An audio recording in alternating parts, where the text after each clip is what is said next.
சங்கீதம் 147 அதிகாரம். கர்த்தரை துதியுங்கள், நம்முடைய தேவனை கீர்த்தனம் பண்ணுகிறது நல்லது.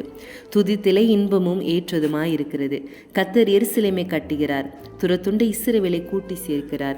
இருதயம் நொறுங்குண்டவர்களை குணமாக்குகிறார், அவளுடைய காயங்களை கட்டுகிறார்.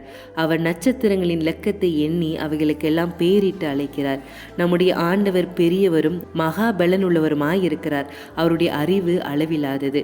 கர்த்தர் சாந்த குணமுள்ளவர்களை உயர்த்துகிறார், துன்மார்க்கரை தரை மட்டும் தாழ்த்துகிறார்.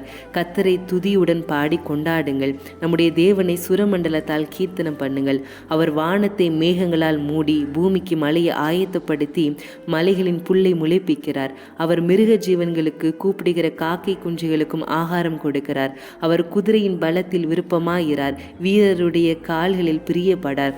தமக்கு பயந்து தமது கிருபைக்கு காத்திருக்கிறவர் மேல் கர்த்தர் பிரியமாயிருக்கிறார்.